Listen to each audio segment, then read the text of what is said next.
Mientras los niños pasan, vamos a orar, amén.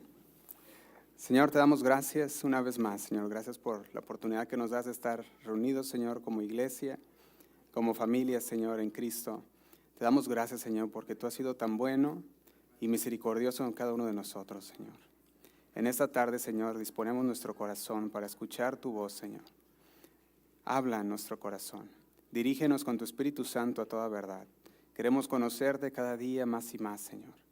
Queremos reconocer, Señor, aquel pecado que se encuentra, Señor, en nuestras vidas, por medio de tu palabra, Señor, y despojarnos de todo peso y del pecado, Señor, que nos asedia, de todo aquello, Señor, que no nos deja correr esta carrera, Señor, como tú quieres. Señor, nos queremos despojar. Ayúdanos, Señor, a poder reconocer tu voz, a ser buenos discernidores, Señor, de tu voz, de tu palabra, y que podamos, Señor, ponerla en práctica en nuestras vidas. Nos ponemos en tus manos, Señor, en el nombre de Cristo Jesús.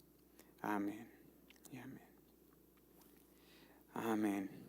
Pues el día de hoy vamos a continuar, hermanos, con nuestra serie de enseñanzas. Estamos en una serie que titulamos Hablemos del pecado. Y si recuerdan ustedes, iniciamos esta serie con una expresión que se usa muy comúnmente en el mundo empresarial, ¿verdad? Se pudiera decir, pero también aquí en los Estados Unidos para muchas cosas. Y es esta expresión del elefante en la habitación. Y dijimos que esa expresión es utilizada como un indicador de algo que está ahí, que es evidente, algo el cual su presencia es muy difícil de esconder. Si tú pones un elefante y lo tratas de esconder con unas sábanas, pues ahí se va a ver, ¿verdad? Se va a notar el bulto que hace el elefante. Y esto es lo mismo en nuestras vidas con el pecado. Muchas veces tenemos algún pecado en nuestras vidas y tratamos de disimular y de ocultar y de taparlo cuanto más podamos, pero el bulto ahí se mira. Y cuando miramos eso, muchas veces tratamos de disimular, ¿verdad? Tratamos de no ponerle atención o de decir que no existe. Y es obvio que ahí está. Y a través de esta serie, yo sé que el Señor habla a nuestro corazón por medio de su palabra, y cada vez que nosotros abrimos la palabra, el Señor nos empieza a hablar y empieza a iluminar aquellas áreas de nuestra vida que Él quiere que cambiemos, que Él quiere que quitemos de nuestra vida, en este caso del pecado. Y yo he visto que el pecado se ha entremetido o se ha metido muy sutilmente dentro del cristianismo y dentro de la iglesia, y muchas veces en muchas iglesias no se habla del pecado por miedo a ofender.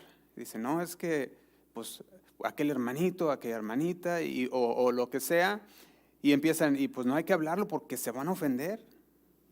Y se ha minimizado muchísimo el hablar sobre el pecado. Y aunque pareciera algo como loco decir que en una iglesia no se hable del pecado, dicen, pues ¿cómo está eso? Pero eso es lo que está pasando en nuestros días. Eso está pasando y desafortunadamente la gente, al escuchar, al ser confrontados con su pecado, lo primero que tienden a hacer es, no, ya no voy a ir a esa iglesia. O ya no voy o no me gusta que me hablen de esa manera. Y de repente empezamos a tener una actitud porque hemos sido confrontados. Y vaya conmigo al libro de Proverbios, capítulo 21, versículo 4. Y vamos comenzando aquí, Proverbios capítulo 21, versículo 4. Y dice así, dice, altivez de ojos y orgullo de corazón y pensamiento de impíos. ¿Qué dice? Son pecado. Lo voy a leer una vez más. Proverbios capítulo 21, versículo 4, dice de la siguiente manera, altivez de ojos y orgullo de corazón y pensamiento de impíos son pecado. La palabra, dijimos, es muy directa. La palabra nos dice cuando algo es pecado y no manda indirectas. La palabra de Dios es bien directo y llega hasta el corazón. Y cuando algo es pecado, la palabra lo dice y dice, esto es pecado, esto no le agrada a Dios. Y yo le he puesto como título a este mensaje, el pecado de la soberbia. El pecado de la soberbia. Ahora, este mensaje también se dio en el idioma inglés y estamos llevando esta serie en los dos idiomas y estamos llevando cada uno de los pecados en los dos idiomas, ¿verdad? Y queremos que eso, sabemos que todos estos mensajes se quedan grabados también y queremos tenerlos y queremos que cada uno de nosotros hayamos ido revisando cada una de estas palabras que el Señor nos habla, porque es muy común que de repente alguien diga por ahí, no, pues es que ahí nunca se habla del pecado. Y bueno, pues es que o no estuvo cuando se habló de eso, o de plano no puso atención, ¿verdad? Entonces, ahí ahora sí que eso es lo bueno del internet, que se quedan grabados, ¿verdad? Y sí se habla de eso también. Fíjese cómo son las cosas ahora con el internet, ¿verdad? Yo veía esto y decía, todos esos mensajes que se han quedado grabados a partir desde que iniciamos aquí como Casa Oración Fresno, yo veía el otro día en internet que muchos mensajes estaban sin catalogar. Y estamos trabajando en eso de categorizar y catalogar cada mensaje por su tema, porque muchas veces se quedaban en el internet nomás como reunión general, ¿verdad? Y no se entendía qué era lo que se decía. Entonces lo que empezamos a hacer, empezamos a poner ahí títulos y le empezamos a poner una fotografía ahí para que supieran de qué se trata ese mensaje, ¿verdad? Entonces, con eso ya nos ayuda un poquito más a categorizar los mensajes y poder tener un repertorio en el cual podamos ir y seguir estudiando. Ahora, eso va en cuenta como para que nosotros podamos ir y podamos también seguir estudiando la palabra de Dios, aunque hay muchísimos mensajes, ¿verdad? que usted puede escuchar también y se puede estar alimentando de la palabra de Dios. Pero cuando vemos aquí en estos versículos, del pecado que nos está hablando es el pecado de la soberbia. ¿Pero qué significa la palabra soberbia? Vamos a empezar por ahí. La palabra soberbia, según el diccionario, significa altivez, significa un apetito desordenado de ser preferido a otros. Eso es lo que significa. Algunos sinónimos de la palabra soberbia serían las siguientes, se los doy. Sería altivez, sería orgullo, sería inmodestia, sería presunción, altanería, arrogancia, vanidad, envanecimiento, engrimiento, jactancia, suficiencia, endiosamiento, aires y humos. Fíjate, por eso a veces dice, se le subieron los humos, ¿verdad? Son los sinónimos de altivez y ese apetito desordenado por ser preferido a otros. Y cada vez que esta palabra de Dios habla acerca del orgullo y habla acerca de la soberbia y de la altivez, si tú te fijas, siempre va acompañada de la destrucción, siempre va acompañada de la palabra es pecado, a Dios no le agrada, el Señor lo aborrece. Y lo podemos conectar. Y yo veía que el orgullo, como dice la palabra, es pecado. Y este pecado del orgullo es el que ahora sí que es la causa por la cual han pasado muchas divisiones dentro de la iglesia. ¿Por qué? Por el orgullo. Porque el orgullo es la raíz de todo pecado. Cualquiera que tú puedas nombrar empieza con un orgullo. Porque primeramente para pecar es desobedecer a Dios, ¿sí o no? Y desobedecer a Dios es tener un orgullo y decir, ¿yo por qué te voy a obedecer a ti? Es tener a Dios como diciendo, tú no eres nadie para que me digas qué hacer. Eso es un orgullo. Y de ahí empieza el pecado sutilmente a meterse a la vida del creyente. Muchos no quieren reconocer a Dios. Eso es orgullo.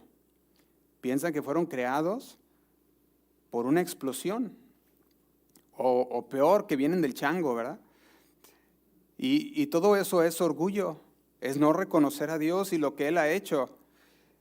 El orgullo, dijimos, es la causa de muchas divisiones. También es la causa de que nosotros nos alejemos de Dios. Cuando viene el orgullecimiento, la soberbia a nuestras vidas. Y Dios nos quiere traer más hacia Él, pero el orgullo no nos deja. Y toda desobediencia, dijimos, tiene como raíz el orgullo. Toda rebelión tiene como raíz el orgullo. Todo maltrato a otras personas es causado por el orgullo. Se trata a alguien mal, eso es causado por el orgullo, ¿sí o no? Porque de repente la persona se siente más que el otro y por eso trata de menos a la otra persona. Ahora, lo contrario a la soberbia es la humildad. Lo contrario a la soberbia es la modestia, es la sencillez, es la humildad. Esa humildad es lo contrario, dijimos, a la palabra soberbia y a lo que significa soberbia. Y soberbia no es el carácter de Cristo, ni es el carácter de Dios. Mas la humildad y la modestia y la sencillez sí lo es. El orgullo, que es de lo que vamos a estar hablando el día de hoy, empieza a colarse en la vida del creyente, en la vida en la familia de la iglesia, y de repente empieza a causar divisiones. Y empieza sutilmente a querer hacer sentir a personas mejores o mayores que los demás. Y eso es un pecado. Ahora, cuando nosotros leemos la historia del pueblo de Israel en el libro de Éxodo, podemos ver cómo Dios habló a su pueblo por medio de Moisés y cómo le hablaba acerca de cuidarse de lo que es la soberbia, de lo que es el orgullo. Y yo cuando leía el libro de Éxodo, podía ver cómo el pueblo se enorgullecía y cómo el pueblo una y otra vez el Señor le hablaba al pueblo de Israel y el pueblo de Israel seguía igual de desobediente, rebelde. Dice la palabra contunaz. ¿Duros de qué? De cerviz. Y el pueblo de Israel fue un pueblo muy difícil de pastorear. El pueblo de Israel fueron murmuradores, fueron quejumbrosos, fueron rebeldes, fueron incrédulos, fueron provocadores y contradictores. Y así era esa generación. Y de plano el Señor les tuvo que decir, ustedes no van a entrar. Y se llevó de filo a Moisés. Porque Moisés decía, pues, yo también, Señor, y empezó a desobedecer a Dios. Y él también formó parte de ese pueblo que no pudo entrar a recibir esa tierra que Dios les había prometido. Entonces ese era el carácter que caracterizaba a esa parte del pueblo de Dios. Porque recuerden que había una parte que sí entró, una generación nueva que sí entró, pero hubo una generación que no pudo entrar y que nomás pudo ver de lejos esa tierra que el Señor había prometido. Habiendo sido testigos del poder de Dios, aún así se negaron a creerle a Dios. ¿Usted se puede imaginar de lo que ellos fueron testigos? Cuando el Señor mandó las plagas al faraón, las plagas de Egipto, y llegaba una tras otra plaga, y ellos viendo el poder y el majestuoso poder de Dios a través de cada una de estas plagas, y cómo cuando el faraón decía, ok, los voy a dejar ir, se paraba esa plaga, y de repente se endurecía más su corazón y decía, no lo voy a hacer, y otra vez venía otra plaga, una tras otra, y ellos pudieron ver eso. Aún así, cuando el faraón decidió decir, está bien, pueden ir.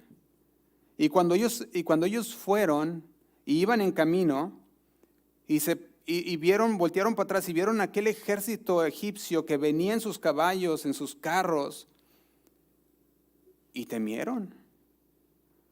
Pero el Señor estuvo con ellos y partió el mar y caminaron en seco. Y tú ves una tras otro milagro que el Señor hacía y uno tras otro, aquellas muestras de poder de Dios, era para que el pueblo creyera y dijera, he entendido. Pero aún así, no lo hacían. Ellos deberían de haber sido creyentes.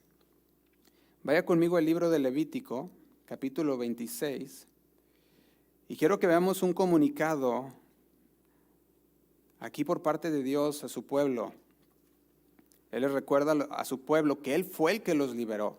Él le recuerda a su pueblo que Él fue el que rompió las ataduras de su yugo, el cual simbolizaba la opresión, la servidumbre, la esclavitud. Y yo puedo ver aquí que el mensaje principal que Dios quiere transmitir en este versículo es el amor que Él tenía por su pueblo, el cuidado, su poder libertador hacia su pueblo. Y lo hacía recordándoles lo que Él había hecho con ellos. Fíjate lo que dice el versículo 13.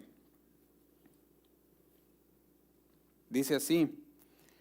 Dice, yo Jehová vuestro Dios, que os saqué de la tierra de Egipto para que no fueseis, ¿qué? Sus siervos. Dice, para que no sean esclavos. Yo los saqué, dice el Señor. Y dice, y rompí las conyundas de vuestro yugo. Dice, y os he hecho andar con el rostro, ¿qué dice? Erguido. Fíjate lo que le está diciendo el Señor. El Señor desea que nosotros andemos en libertad. El Señor, el deseo de Dios es que nosotros vivamos en libertad, en una relación cercana con Dios. Él quiere que caminemos erguidos. Esto significa que seamos personas dignas, que seamos personas libres de cadenas físicas, de cadenas emocionales y espirituales. Él busca nuestra libertad como lo hizo con el pueblo de Egipto, con el pueblo de Israel cuando los liberó de Egipto. Y les recuerda, yo fui el que los saqué, dice el Señor. Los saqué de esa condición miserable en la que se encontraban. Los llevé a una tierra de mucha bendición, a una tierra de abundancia. Fíjate lo que dice el versículo 14. Dice así. Dice, pero si no me oyeres, ni hicieres todos estos mis mandamientos, y dice el 15, y si desdañareis, está diciendo, si menospreciares mis decretos, y vuestra alma menospreciare mis estatutos, no ejecutando todos mis mandamientos e invalidando mi pacto, dice el 16, yo también haré con vosotros esto, enviaré sobre vosotros terror, extenuación, esto habla de debilitación, y dice, y calentura, esto habla de una fiebre, una infección. Dice que consuman los ojos y atormenten el alma, y sembraréis en vano vuestra semilla, porque vuestros enemigos la comerán. Y dice el 17, pondré mi rostro contra vosotros, y seréis heridos delante de vuestros enemigos, y los que os aborrecen se enseñorearán de vosotros, y huiréis sin que haya quien os persiga. El Señor les decía, si menosprecias mis estatutos, te va a ir mal, pueblo de Israel. Y el Señor nos lo dice a nosotros también. Josué, hermanos, si menospreciamos sus estatutos, sus mandamientos, nos va a ir mal. No nos va a ir bien. Y el Señor nos dice, yo te quiero bendecir. El Señor nos dice, yo quiero que estés a mi lado. Yo quiero que goces de una vida conmigo, una vida confiado. Eso es lo que el Señor quiere para nosotros, quiere para su pueblo. Pero dice, pero si no haces lo que yo te digo, entonces te debilitarás constantemente. Eso es lo que habla aquí. ¿Sabes qué significa esto? Cuando yo leía esto me ponía a investigar, digo, Señor, ¿qué es lo que tú hablas aquí? Y dice, enviaré sobre vosotros terror, extenuación. Esta palabra extenuación habla de un cansancio constante. Un cansancio constante. Habla de tristeza en un alma. Porque dice, sembrarán su semilla y no producirá. Y lo que produzca, dice, se lo comerán los enemigos. Fíjate qué tremendo. Y dice, y yo voltearé mi rostro de ustedes, si ustedes voltean su rostro de mí. Y yo me ponía a ver esto, y veía, Señor, entonces tú voltearás hacia tu rostro hacia otro lado. Y eso es lo que dice el Señor. Dice, los enemigos entonces te derrotarán, y tus enemigos triunfarán sobre ti. ¿Se acuerdan cuando iniciamos la serie hablando sobre el pecado, o hablemos sobre el pecado? Hablamos cómo no podemos caminar, no podemos avanzar si hay pecado en nuestras vidas, porque el pecado nos obstruye. Esto es exactamente lo que pasa, lo que está diciendo aquí también. No podemos caminar en el Señor, no vamos a poder triunfar. ¿Recuerdan a Josué cuando fue hacia la guerra, hacia Ai? Y que le dijeron, no es necesario que mandes tanta gente, son muy poquitos, con poquitos tenemos y vamos a vencer. Y fueron bien confiados porque confiaban en el Señor. Y el Señor les había dicho, nadie te hará frente. Y iban todos confiados y regresaron, ahora sí que corriendo. ¿Por qué? Porque había pecado. Y el pueblo tenía que santificarse. Había pecado dentro del pueblo. Fíjate, el versículo 18 continúa diciendo, dice así, y si aún con estas cosas, fíjate lo que dice, no me oyereis, yo volveré a castigaros 7 veces más por vuestros, ¿qué dice? Pecados. Y dice el 19, y quebrantaré ¿qué? La soberbia. Fíjate cómo dice, quebrantaré la soberbia de vuestro yugo y haré vuestro cielo como hierro y vuestra tierra como bronce. Está diciendo, habrá una sequía. Y fíjate el 20 dice, vuestra fuerza se consumirá en vano, porque vuestra tierra no dará su fruto y los árboles de la tierra no darán su fruto. Habla de una escasez. Y si usted nota, todo esto es por la rebeldía que ellos mostraron, por la murmuración, por la queja, por la contradicción. Todo esto tenía sus raíces en el orgullo. Ahí es donde había comenzado. Piénsalo de esta manera. El orgullo, la soberbia que había dentro de ellos los llevó a rechazar a Dios, a rechazar y menospreciar los mandamientos de Dios.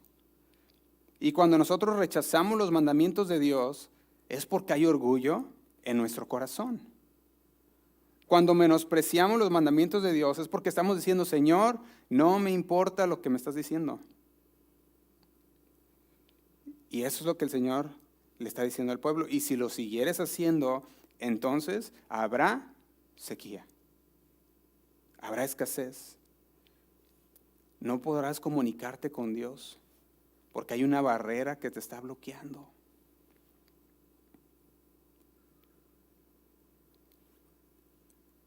Y yo lo veía de esta manera. Es como cuando tú oras por las personas o hablas con las personas y dices, es que Dios quiere lo mejor para nosotros. Y dice, ay, sí, quiere lo mejor para nosotros. Ve cómo estoy o ve lo que me está pasando a mí. ¿Y tú me estás diciendo que quiere lo mejor para mí? Tú le dices, sí, es que mira, el Señor quiere lo mejor para ti. Y yo veía como el pueblo de Egipto cuando Moisés fue y el Señor lo había mandado a liberarlos. Y Moisés le decía, es que el Señor los va a liberar. Y el pueblo decía, ay, si 400 años hemos estado en cadenas, hemos estado como siervos, ¿tú crees que el Señor nos va a liberar?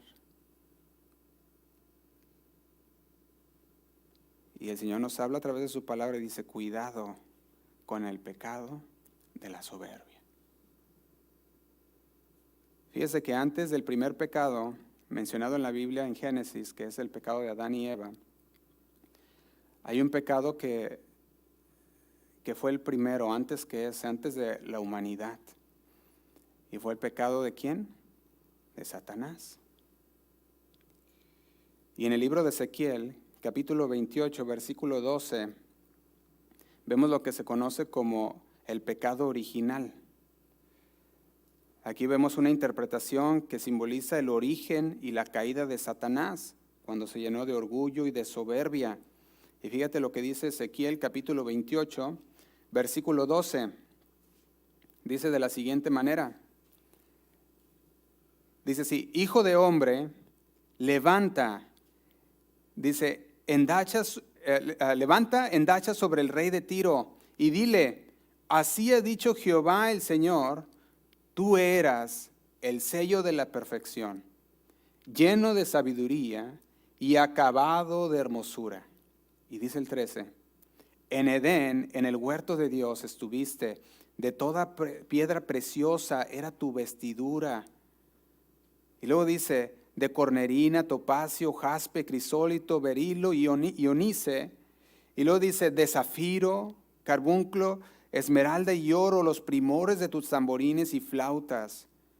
Estuvieron preparados para ti en el día ¿de qué?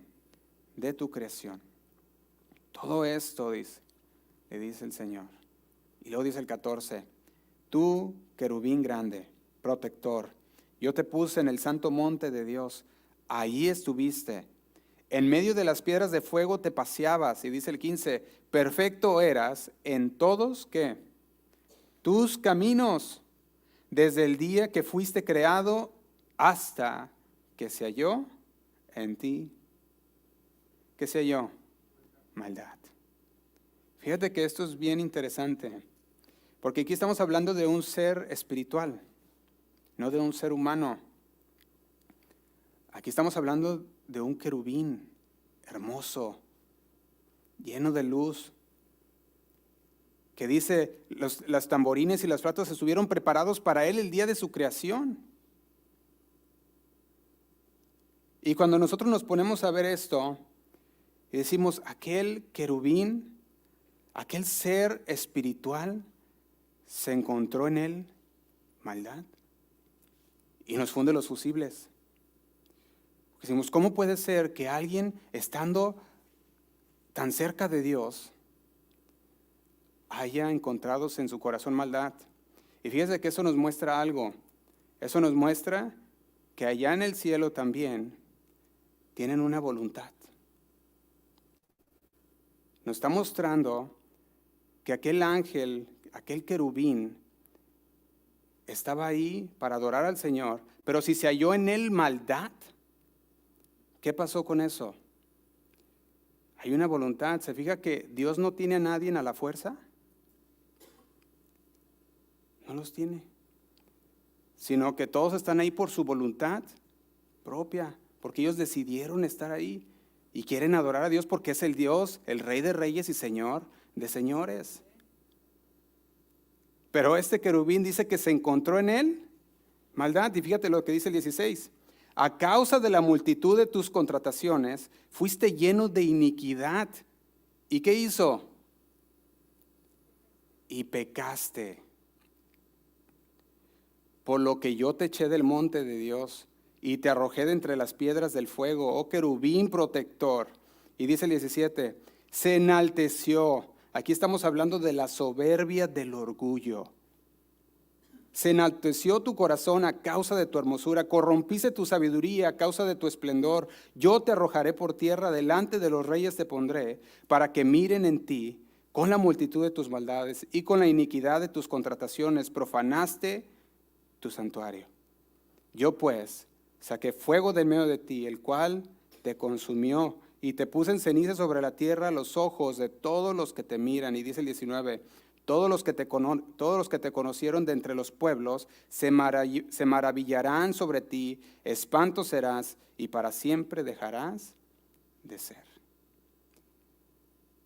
Y nos ponemos a ver esta historia, este ángel creado por Dios, lleno de belleza y sabiduría.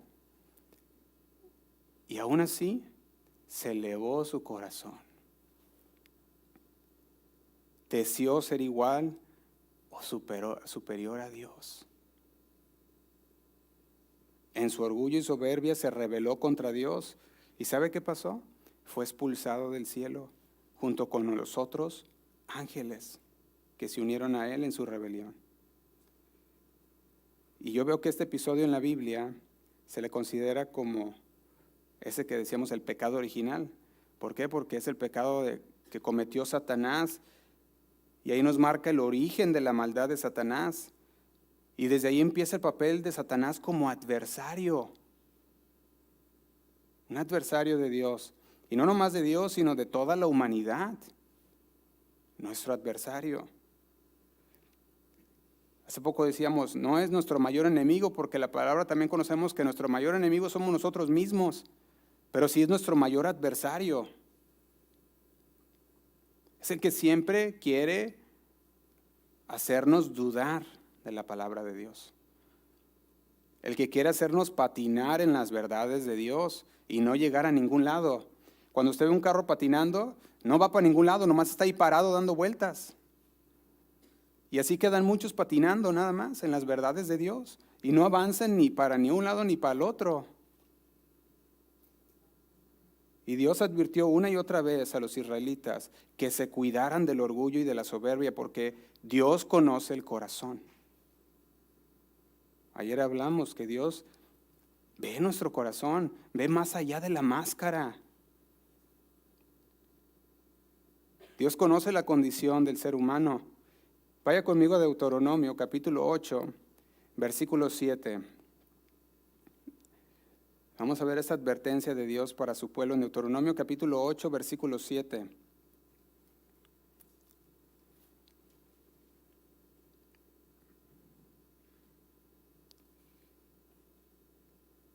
Dice de la siguiente manera. Dice, porque Jehová tu Dios te introduce en la buena tierra. ¿Qué dice? Tierra de arroyos, de aguas, de fuentes, de manantiales que brotan, dice, en vegas y montes. Y dice el 8, tierra de trigo y cebada, de vides, de higueras y granados, tierra de olivos, de aceite y de miel. Dice el 9, tierra en la cual no comerás el pan con escasez, ni te faltará nada en ella. Dice, tierra cuyas piedras son hierro y cuyos montes sacarás cobre. Y dice el 10, y comerás y te saciarás y bendecirás a Jehová tu Dios por la buena tierra que te habrá, ¿qué? Dado. Eso es lo que el Señor le decía al pueblo de Israel, pero fíjate, lo que pasa después es una advertencia de parte de Dios. Dice el versículo 11, dice, cuídate. Y yo ahí pongo una línea en esa palabra, cuídate. ¿De qué? De no olvidarte de Jehová tu Dios para cumplir sus mandamientos, sus decretos y sus estatutos que yo te ordeno hoy. Y luego dice el por qué cuidarnos, dice, no suceda que comas y te sacies y edifiques buenas casas en que habitar o en que habites. Y dice el 13, y tus vacas y tus ovejas se aumenten y la plata y el oro se te multipliquen y todo lo que tuvieres se aumente. Y dice el 14, y se enorgullezca, ¿qué? Tu corazón. ¿Y qué pasa cuando se enorgullece el corazón? Te olvidas de Dios. La pregunta que cabe preguntar es, ¿puede alguien que fue bendecido por Dios olvidarse de Dios? Pues sí. Según la palabra, claro que sí. Se pueden olvidar de Dios, se puede enorgullecer su corazón. Porque fíjate lo que sigue diciendo, dice, y te olvides de Jehová tu Dios, que te sacó de tierra de Egipto, de casa de servidumbre. El Señor le estaba diciendo a su pueblo, cuídate, cuídense. Cuando las cosas empiezan a salir bien, cuidémonos, cuidemos nuestro corazón. Cuando la prosperidad empieza a venir, cuidemos nuestro corazón. Cuando veamos prosperar la tierra, cuidemos nuestro corazón. Y cuide de no olvidarte de Jehová tu Dios. Y dice el 15, que te hizo caminar por un desierto grande y espantoso, lleno de serpientes ardientes y escorpiones y de sed, donde no había agua, y él sacó agua de la roca del pedernal. Y dice el 16, que te sustentó, ¿con qué? Con maná, el pan de Dios en el desierto. Y dice, comida que tus padres no habían conocido, afligiéndote y probándote, para la postre, ¿qué? Fíjese lo que está diciendo aquí. Para la postre, hacerte bien. ¿Recuerdan cuando hablamos de que son necesarias las pruebas? Hablamos de que en el desierto el Señor suple. Y el Señor nos pasa por muchos desiertos como lo hizo con el pueblo de Israel. Pero Él quiere que confiemos en Él. Y Él quiere que estemos dispuestos a decir, Señor, esto es lo que tú has dicho y yo lo creo.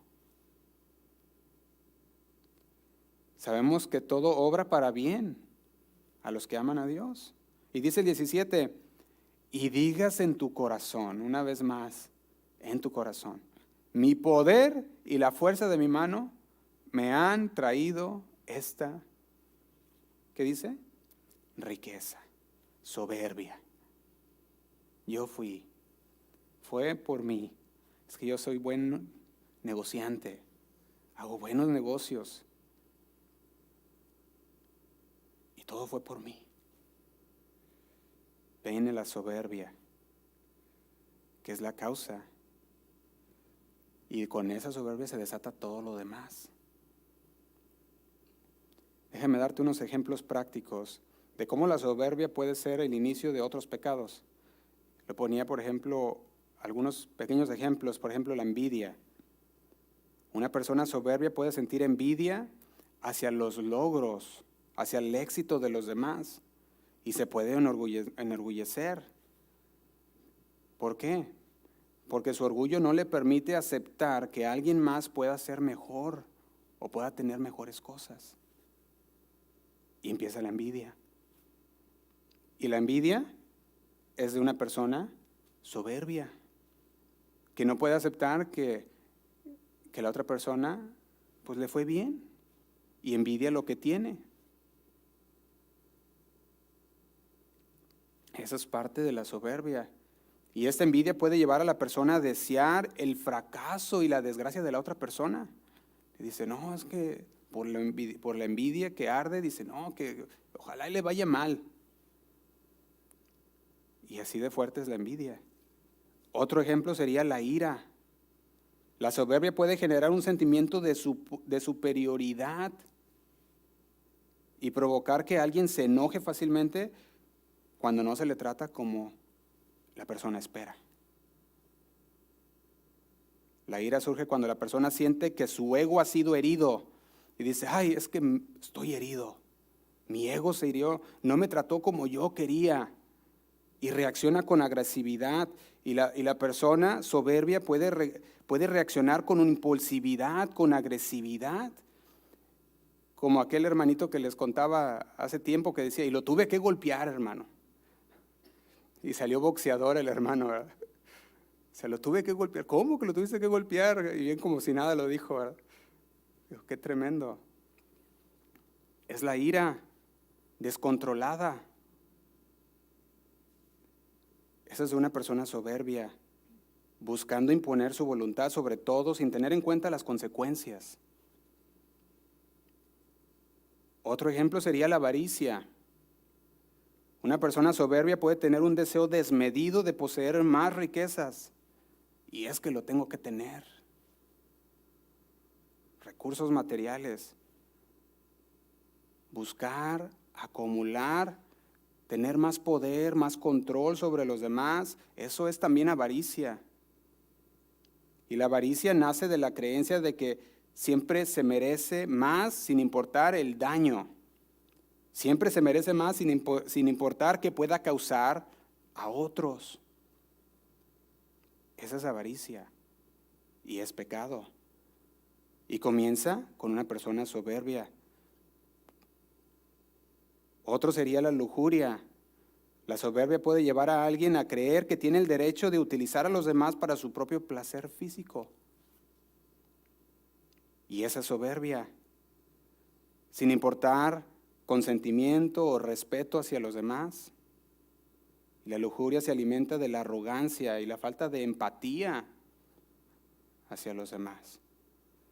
Y esos nomás son algunos ejemplos. Pero la lista puede continuar y continuar y continuar. De muchos pecados que son iniciados por la soberbia. Y el libro de Isaías, otro profeta del Antiguo Testamento, se refería también a Satanás en el capítulo 14, versículo 11. Isaías, capítulo 14, versículo 11, diciendo de la siguiente manera. Fíjate lo que dice Isaías, dice, descendió al Seol tu soberbia, y el sonido de tus arpas, gusanos, ¿qué dice? Serán tu cama, y gusanos te cubrirán. Fíjate que el orgullo es un problema. El orgullo es un pecado con el que todos, de una manera u otra, batallamos. Todos. Y si alguien dice, yo no batallo con el orgullo o la soberbia, ya estamos diciendo que ya somos soberbios. Que están diciendo, yo no. De una manera u otra es un problema, es algo que batallamos como seres humanos, pero que el Señor nos llama a despojarnos de. Porque ya no somos esclavos del pecado. Y este pecado inició con Satanás, dijimos. Y la sentencia de Satanás fue, gusanos serán tu cama y gusanos te cubrirán. Y fíjate lo que dice el 12. ¿Cómo caíste del cielo, oh lucero, hijo de la mañana? Fíjate quién es el hijo de la mañana también, para que no le digan a nadie hijo de la mañana. Porque saben que hijo de la mañana está hablando ¿de quién? De Satanás, ¿verdad? Hijo de la mañana, no digas eso. A mí me ha tocado escuchar eso. No sé ustedes, es el versículo 12. ¿Cómo caíste del cielo, oh lucero, hijo de la mañana? Cortado fuiste por tierra. ¿Qué dice? Tú que debilitabas a las naciones. Tú que decías en tu corazón, subiré. Aquí está hablando de una grandeza. Tú que decías, seré uno grande. Dice, subiré al cielo. En lo alto, junto a las estrellas de Dios, levantaré ¿qué? Mi trono. Fíjate lo que estaba diciendo. La belleza de Satanás había sido dada ¿por quién? Por Dios. Había sido otorgada por Dios. Sin embargo, él se enaltecía en lo que Dios mismo le había dado. Y quería ser más que Dios, siendo que Dios es el que le había dado lo que él tenía. Y dice, y en el monte del testimonio me sentaré a los lados del norte, dice el 14, sobre las alturas de las nubes subiré y seré semejante al Altísimo. ¡Wow! ¡Qué tremendo! Para un querubín creado con todas estas bellezas de parte de Dios, ¿hasta dónde había llegado? Yo quiero que destaquemos que mientras nosotros los seres humanos tenemos ese libre albedrío que hablamos hace poco también sobre esta serie, también él tuvo la oportunidad de decidir y se encontró en él maldad.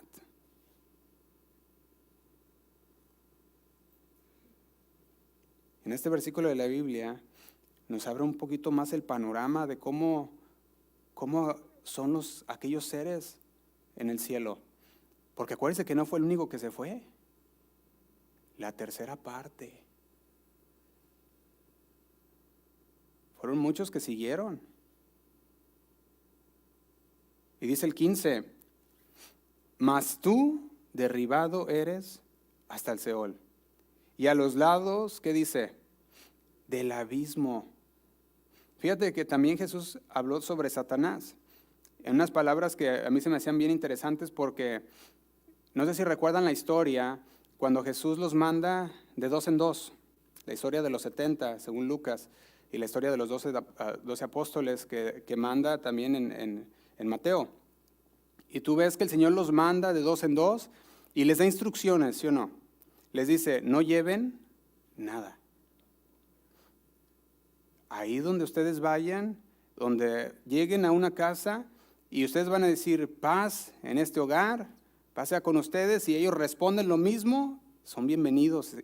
Y coman lo que les den, ¿verdad? Les dice. Ahí van a estar. Pero le dice, pero donde no sean bienvenidos, donde no les respondan, paz aquí, dice ustedes, salgan de ahí. Sacúdense el polvo de sus pies, dice, y salgan. ¿Recuerdan eso? Pero cuando ellos fueron y salieron de 2 en 2, dice que el Señor los había mandado a los lugares donde Él había de estar. Entonces dijo, ustedes adelántense, vayan haciendo sanidades, milagros, y ellos iban con el poder investido de Dios, ¿sí o no? El Señor los había dado poder para que ellos pudieran sanar a los enfermos. Y llegaron y empezaron a hacer sanaciones, empezaron a correr demonios, y los demonios se sujetaban y los enfermos se sanaban. Y llegó el momento que regresan con Jesús. Regresaron bien, como dice en inglés, on fire, con fuego de Dios. ¿Y qué dijeron? Señor, si vieras, es más, si hubieras visto, Señor, yo creo que el Señor decía, ay, si hubieras visto, Señor, los demonios se sujetan en tu nombre. Los enfermos son sanados. Y fíjate que hay un momento de reflexión en el que yo me imagino a Jesús viendo y empezando a ver aquel pedacito de orgullo naciendo. Y de repente Jesús dice, yo vi a Satanás, ¿qué les dice? Como un rayo enviado a la tierra. Fíjate lo que dice, vamos a Lucas capítulo 10. Dice de la siguiente manera. Vamos a leerlo un poquito para ver el contexto. Dice el versículo 1 del capítulo 10 de Lucas. Dice así.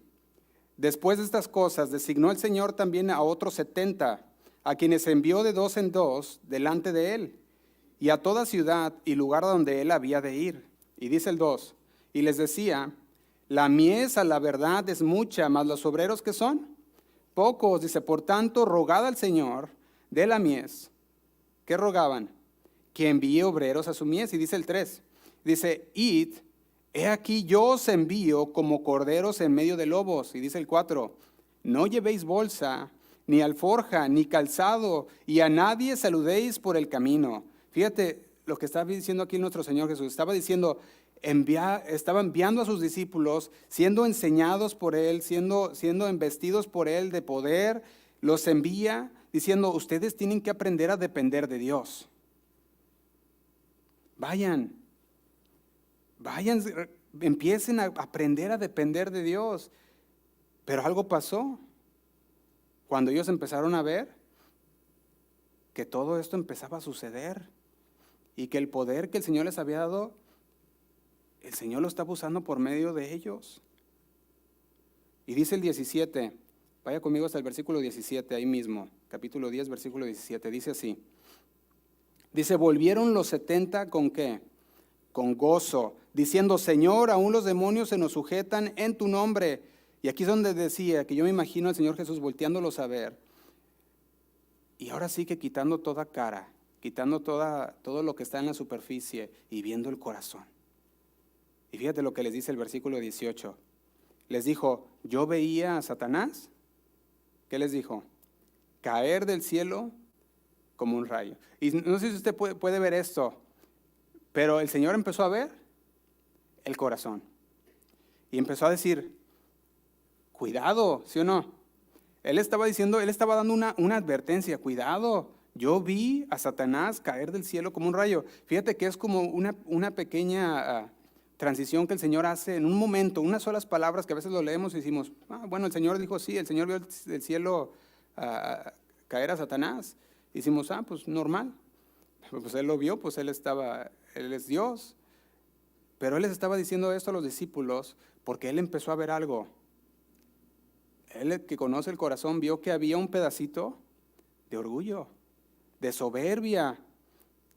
Y fíjate lo que les dice el 19. Les recuerda el Señor Jesús, fíjate lo que les dice. He aquí, os doy potestad de hollar serpientes y escorpiones y sobre toda fuerza del enemigo, y nada que dice os dañará. Fíjate lo que está haciendo el Señor. Le está diciendo, déjame reforzar lo que yo te he dado. Te he dado autoridad. Primero, los refuerza. Dice, no. Tú tienes una autoridad delegada de Dios. Les dice a ellos, os doy potestad de hollar serpientes y escorpiones y sobre toda fuerza del enemigo, y nada os dañará. Pero luego les dice en el 20 lo siguiente, pero no os regocijéis de que los espíritus, ¿qué dice? Se sujetan, sino regocijaos de que vuestros nombres están escritos, ¿en dónde? En los cielos. ¿Sí te fijas cómo el Señor empieza a acomodar las cosas en su lugar? Dice, espérense, eso no es todo. El poder yo se los he dado, le dice el Señor, y lo tienen, y les doy aún más. Pero también les dice, pero eso no debe ser el motivo del regocijo.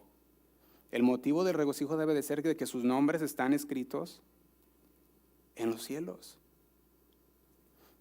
Fíjate de qué manera el Señor empezaba a tratar con sus discípulos y tratar este asunto de la soberbia. ¿Sí o no? Y eso es lo que está haciendo el Señor. Y el orgullo, dijimos, es un pecado que se hace presente en todos los lugares, en todas las naciones, todos los habitantes de la tierra. De repente, de una manera u otra, empieza a salir el orgullo. Y nosotros conocemos el castigo de Dios para los orgullosos. Y si no, nomás nos hace falta poquito leer un poquito la historia de Sodoma y Gomorra para podernos dar cuenta de cómo el Señor no acepta al orgulloso y cómo el Señor lidia o trabaja, se puede decir la otra palabra, con aquella persona soberbia. Si usted piensa en Sodoma y Gomorra, esta ciudad era una ciudad rica, era una ciudad con mucha riqueza, era una ciudad con mucho, como tenía mucha riqueza, pues era una ciudad con mucho ocio, porque cuando hay riqueza, pues dices, pues ¿qué haces con tu tiempo? Pues ya no trabajas, pues dices, ¿para qué trabajo? Y hay mucho ocio. Y Sodoma y Gomorra era así, era una ciudad muy rica. Y fueron ciudades conocidas por su gran maldad y por su gran perversidad también. Usted póngase a ver todo esto y fíjate cómo Sodoma y Gomorra, al ser muy rica y a tener mucho ocio, empezó a caer en la perversidad. Y en el libro de Génesis, usted lo puede leer después, relata que lo que Dios decidió hacer, que era destruir esta ciudad, ¿sí o no? La destruyó. Pero no lo hizo sin antes atender a una oración, a una petición de Abraham. Y Abraham oró y le dijo, Señor, si hubiere 10 personas, Señor, que te obedezcan, ¿destruirías la ciudad? Y el Señor dice, si hubiere 10, la dejaría. El Señor conocía que no había. Entonces manda a los ángeles, aquellos ángeles salen hacia Sodoma y Gomorra, y cuando salen hacia Sodoma y Gomorra empiezan a ver a la gente, llegan a la casa de Lot, Lot es el que los recibe, entran a la casa de Lot y de repente se juntaron todos los hombres fuera de las puertas de la casa de Lot diciendo, saca a sus hombres, queremos tener relaciones con ellos.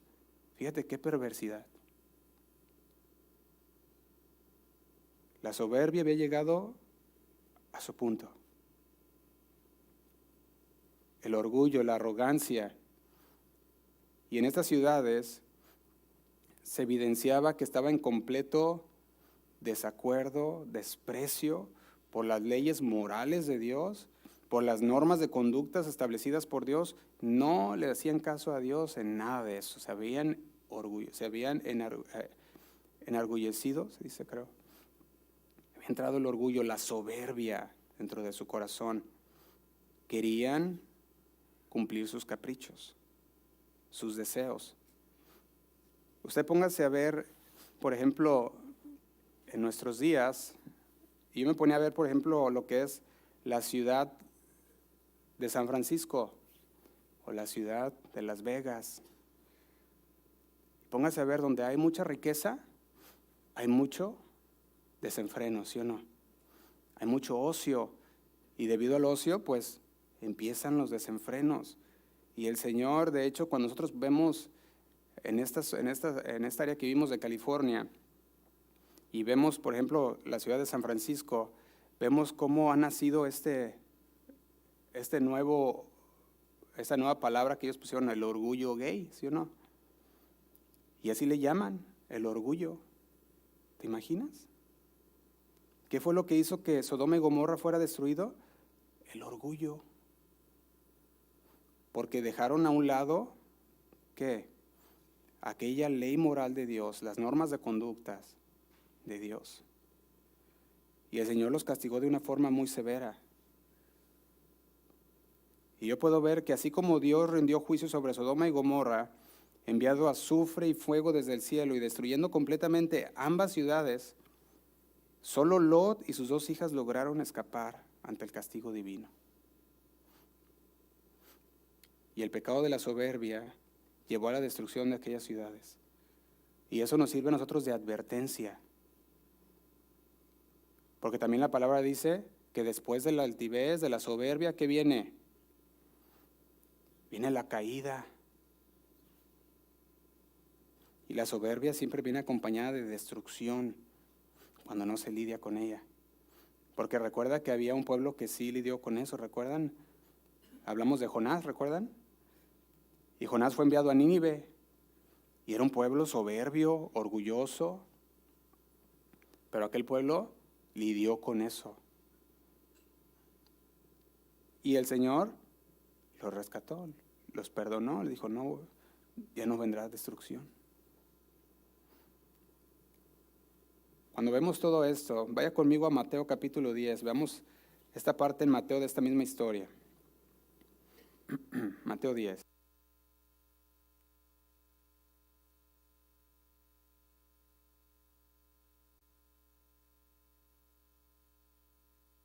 Ya vamos terminando. Mateo 10, capítulo 10, versículo 13. Fíjate lo que dice, y si la casa fuere digna, vuestra paz vendrá sobre ella. Mas si no fuere digna, vuestra paz se volverá a vosotros. Y si alguno no os recibiere, ni oyere vuestras palabras, salid de aquella casa o ciudad y sacudid el polvo de vuestros pies. Y dice el 15, de cierto os digo que el día del juicio será más tolerable el castigo para la tierra de ¿qué? De Sodoma y Gomorra que para aquella ciudad. Y dijimos, ¿cuál fue el pecado de Sodoma? Fue un pecado de orgullo, de soberbia. Y no estaban muy lejos del pueblo de Israel. Vea lo que dice el Señor acerca de Jerusalén también en Ezequiel, capítulo 16. Cuando usted vaya y tenga su tiempo devocional, le invito a que lea todo este capítulo 16 de Ezequiel. Y vea qué tremendo estaba el pueblo de Jerusalén. Fíjate lo que dice el versículo, vamos a leerlo del partir del versículo 49. Ezequiel, capítulo 16, versículo 49. Dice, he aquí que esta fue la maldad de Sodoma, que tu hermana le dice a Jerusalén, fíjate todavía. Y luego le dice, soberbia. Saciedad de qué? De pan. Abundancia de qué? De ociosidad. Tuvieron ella y sus hijas, no fortaleció la mano del afligido y del menesteroso. Y luego dice el 50, y se llenaron de ¿qué? De soberbia. Fíjate qué tremendo.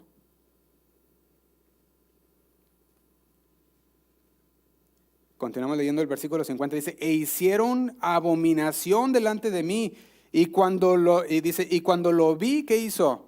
Las quité. El Señor no pudo aguantar, dijo, no, esto llegaron a su límite. Así como cuando llegó en aquella torre de Babel, ¿recuerdan? Aquella torre de Babel que se enorgullecieron y de repente empezaron a construir y dijeron, vamos a llegar al cielo.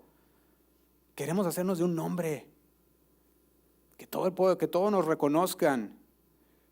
Y empezaron a construir esa torre de Babel. Se enorgullecieron y vino entonces la destrucción. Pero fíjate lo que continúa diciendo el versículo 51, dice, y Samaria no cometió ni la mitad de tus pecados, porque tú multiplicaste tus abominaciones más que ellas, le dice a Jerusalén. Y fíjate lo que dice, y has justificado a tus hermanas con todas las abominaciones que tú hiciste. Has justificado. Y luego dice el 52, tú también que juzgaste a tus hermanas, lleva tu vergüenza en los pecados que tú hiciste. Más abominables que los de ellas. Fíjate qué tremendo. Eso le está diciendo el Señor a su pueblo, a Jerusalén. Fíjate lo que continúa diciendo. más justas son que tú. Avergonzaste, pues tú también. Avergüénzate, pues tú también, y lleva tu confusión, por cuanto has justificado a tus hermanas. Fíjate que cuando hablamos de Sodoma, de ahí es donde viene el término sodomita. Y cuando hablamos de eso, nosotros sabemos que la Biblia en ningún lado contiene la palabra, podemos ver que no habla de la palabra homosexual, esa palabra después fue creada. Pero podemos ver que se usa la palabra o el término sodomita, que habla del término de homosexual. Y cuando vemos esto, se está refiriendo a aquellas relaciones homosexuales, un sodomita. Por eso cuando se habla de algún sodomita se le entiende un homosexual en la parte, en lo que es bíblico. Y es importante notar que lo que nos está diciendo aquí también, está diciendo, tú decías que Sodoma estaba muy fuerte en su pecado, pues ustedes estaban más. Le dice el 51, y Samaria no cometió ni la mitad de tus pecados, porque tú multiplicaste tus abominaciones más que ellas. Fíjate cómo estaban. Y Dios no va a permitir eso. Había tenido toda esta soberbia, se había levantado entre su pueblo. Y el Señor, una y otra vez, advierte a su pueblo. Así como lo hizo con Nabucodonosor. Quiero terminar con esto. Nabucodonosor, ese rey, cuando tuvo un sueño y tuvo esta visión y dijo, ¿qué es lo que me está diciendo el Señor? Y cuando manda a traer a Daniel, y Daniel explica el sueño, él estaba siendo advertido por Dios. ¿Sobre qué? Sobre la soberbia, de que no se enalteciera. Sin embargo, no hizo o no puso atención a aquella advertencia. Y cuando llegó el día, salió por su balcón y vio todo aquello que habían construido. ¿Y qué dijo? Todo esto es por mí. Y entonces vino la caída. Y el Señor, así como Nabucodonosor y como el pueblo de Israel y como cada uno de esas cosas que hablamos, nos advierte a nosotros también. Cuidado con la soberbia, porque después de la soberbia viene entonces la caída. Y no podemos avanzar en la palabra de Dios, no podemos avanzar en los caminos de Dios si hay soberbia en nuestro corazón. Y el Señor una y otra vez nos lo hace ver. Cuidado. Así como el pueblo de Israel, vas a entrar a la tierra prometida y vas a gozar de las cosas que en ella hay, pero no te olvides de Dios. Que no se enorgullezca tu corazón. Y la advertencia de Dios es clara. Y si hay soberbia, el Señor nos dice, saca de ti, quítalo, deshazte de la soberbia, para que entonces puedas caminar de acuerdo a mis estatutos, de acuerdo a mis mandamientos. Y entonces te irá bien. Entonces andaremos en los planes de Dios. Amén. Lo invito a que se ponga de pie. Vamos a terminar con una oración.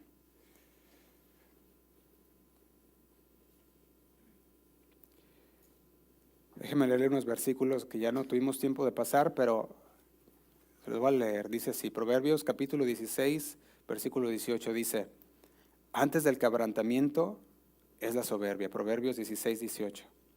Antes del quebrantamiento es la soberbia, y antes de la caída la altivez de espíritu. El libro de Santiago también, esa carta de Santiago en el capítulo 4, versículo 6, también lo dice así. Pero Él da mayor gracia, por esto dice, Dios resiste a los soberbios y da gracia a los humildes. Otros dos proverbios, el Proverbios 8:13, dice así, el temor de Jehová es aborrecer el mal, La soberbia y la arrogancia, el mal camino, y la boca perversa, aborrezco, dice el Señor. Proverbios 29:23. La soberbia del hombre le abate, pero al humilde de espíritu sustenta la honra. Y déjenme leerle uno más, Mateo 23:12. Porque el que se enaltece será humillado. Y dice, y el que se humilla será, ¿qué? Enaltecido, amén. Vamos a orar. Señor, te damos gracias por este día, Señor. Gracias, Señor, por tu palabra, porque una y otra vez, Señor, tú nos corriges, tú nos hablas, por medio de tu palabra, Señor, nos santificas. Y hoy decimos, Señor, santifícanos en tu verdad, y tu palabra es verdad, Señor. Te damos gracias, Señor, porque tú has sido tan bueno con nosotros, y tú no nos dejas, Señor, en nuestro pecado, sino que al revés, Señor, por medio de tu palabra tú nos corriges, por medio de tu palabra tú iluminas todo aquello, Señor, en nuestras vidas que no te agrada. Y nos dices, quita esto de tu vida, quita aquello de tu vida.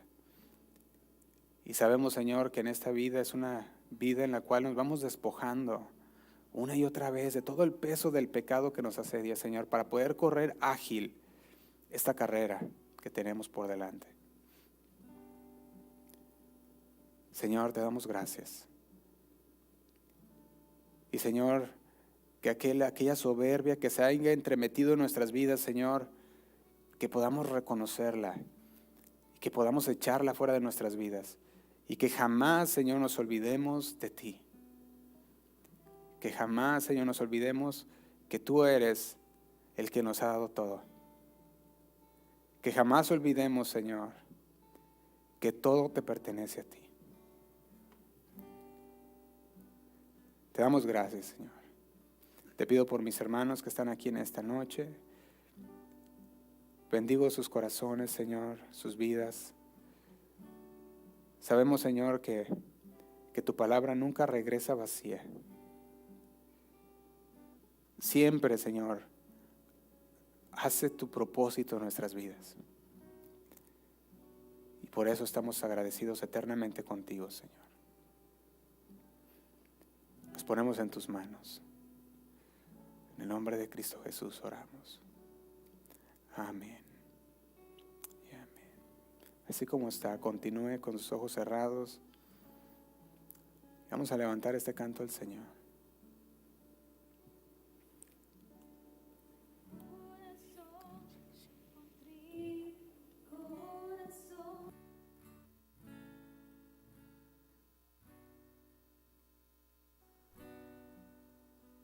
Tú no despreciarás, Señor,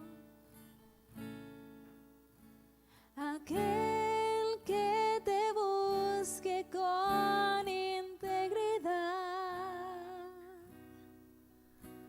aquel que se humille ante ti. Dile otra vez, el corazón contrito y humillado. Al corazón contrito y humillado. Sí, Señor. Tú no despreciarás, Señor, aquel que te busque con integridad, aquel que se humille ante ti. Mi corazón te busca, Señor. Mi corazón espera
Señor, venimos ante ti con corazón contrito y humillado.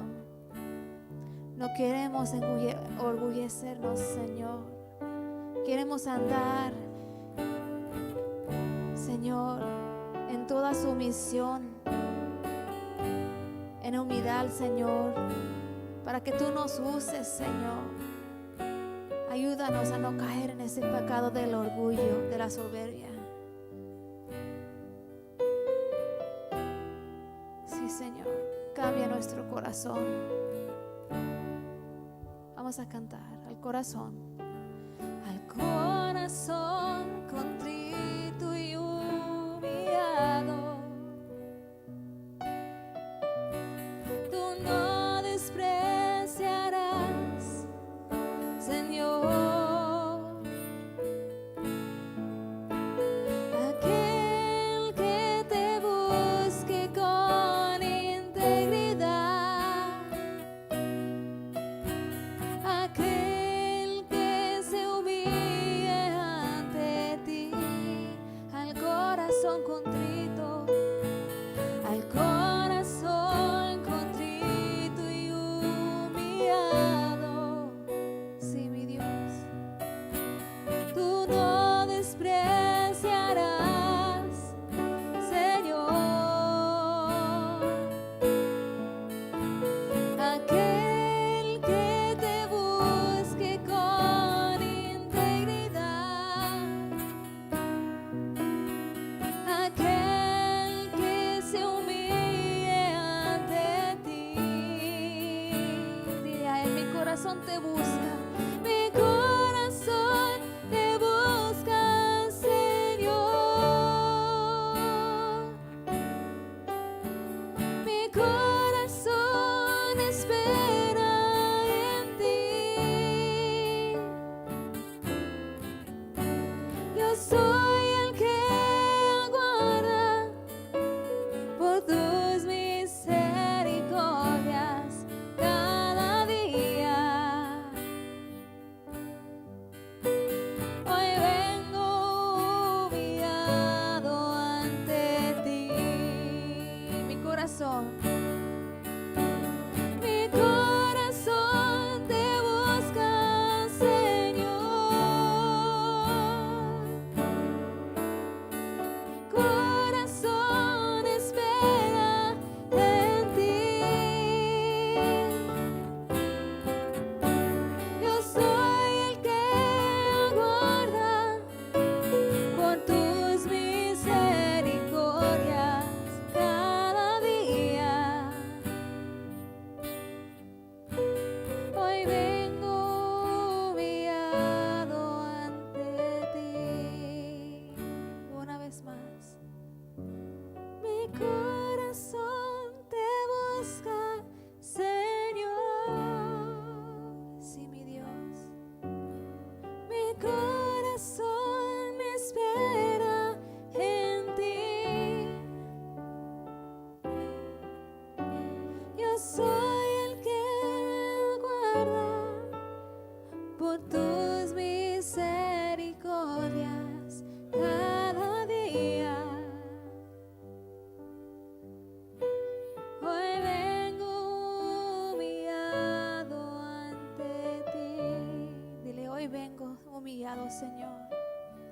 Hoy vengo humillado ante ti. Sí, Señor, no queremos perderte buscando nuestros propios deseos.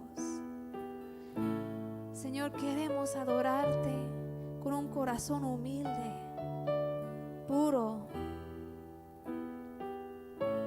Ayúdanos, Señor, a siempre tener tus deseos como primer lugar en nuestras vidas. Sí, Señor. Amén y amén. Toda la gloria a ti, Señor. Úsanos para tu gloria, Padre. En el nombre de Cristo Jesús. Y su pueblo dice, amén.